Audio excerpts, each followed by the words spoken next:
दोस्तों, स्वागत है आपका आपके मनपसंद चैनल आरजे साहिल फैक्ट्स पर। मैं आरजे साहिल आप सभी का दिल के गहराइयों से स्वागत करता हूं।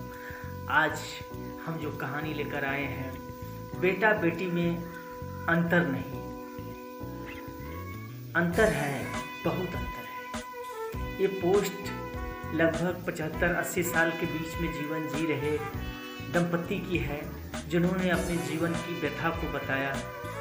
मैं भी काफ़ी सोचने पर मजबूर हो गया कि इस कहानी को किस तरह से पेश किया जाए, सही है या गलत है ये मैं कह नहीं सकता। ये मैं आप लोगों पर छोड़ता हूँ कि ये कहानी, क्योंकि हर कहानी में एक कैरेक्टर होता है। जीवन में हर कोई अपनी अपनी कहानी का अनुभव शेयर करता है, उसी तरह से ये कहानी है दोस्तों।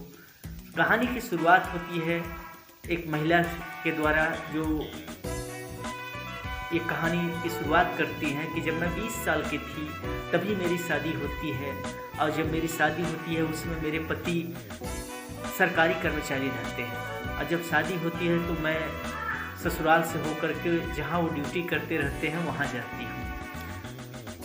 और कुछ समय बीतता है तो मेरे पति मुझे कहते हैं कि तुम अगर अपनी जीवन को आगे ले जाना चाहती हो और पढ़ाई करना चाहती हो तो पढ़ाई कर सकती हो, मैं प्रॉपर तुम्हारा सपोर्ट करूँगा। महिला ने भी मान लिया, महिला भी अपनी पढ़ाई जारी रखती हैं, और पढ़ाई करने के दौरान ही उनको 2 पुत्रियां होती हैं। समय बीतने के दौरान वो प्रोफेसर पद पर कार्यरत होती हैं, और जब प्रोफेसर हो जाती हैं और 2 पुत्रियां भी, जीवन बहुत अच्छी तरह से बीतता है। उसी बीच में कुछ रिश्तेदार मिलते हैं और आते हैं तो उनको सजेस्ट करते हैं, दोनों दंपति को बताते हैं कि 2 लड़कियां हैं, एक और बच्चा पैदा कर लीजिए, कम से कम एक लड़का हो जाए। लेकिन वो दोनों अपनी बेटियों से बेहद मोहब्बत करते हैं और बेहद प्यार करते हैं। कहते हैं नहीं, 2 हमारे लिए बहुत हैं। और इसी बात पर उन्होंने आगे फैमिली प्लानिंग कुछ नहीं किया और बेटियों को अच्छी शिक्षा दी, अच्छी लालन पालन किया। और स्वाभाविक है, जब धीरे धीरे समय बीता, बेटियां बड़ी हुई तो दोनों बेटियों की शादी कर दी। दोनों अलग अलग अपने परिवार में खूब अच्छी ज़िंदगी जी रही। अब ये धीरे धीरे समय काफ़ी बीता। पत्नी लगभग 75 साल की होती है, पति लगभग 80 से 81 साल के होते हैं, और बैठ करके एक दूसरे से बात करते हुए कहते हैं कि काश हमने अपने कुछ खास हित मित्र रिश्तेदारों की बात मान ली होती, कि अगर हमारे पास पुत्र रहता तो आज हम लोग इस तरह से अकेले की ज़िंदगी ना जी रहे होते।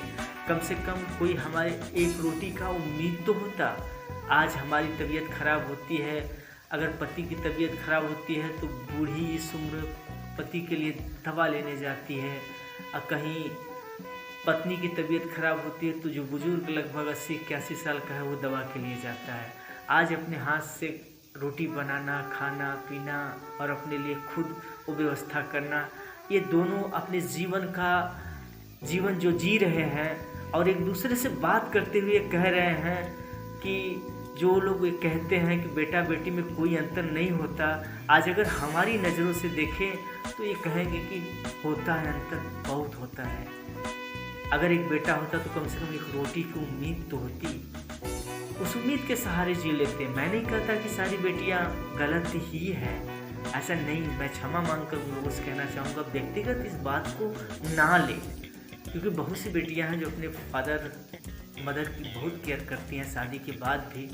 लेकिन 100 में 1% तो 100 में 1% तो नहीं कहेंगे, शायद गिनती में ऐसा होता हो, लेकिन ये व्यथा भी जो रही ये कम नहीं है दोस्तों। तो आगे मैं आप लोगों पर छोड़ता हूँ इस कहानी का जो शीर्षक है। अगर कोई कमी रह गई हो तो कमेंट में ज़रूर बताइएगा।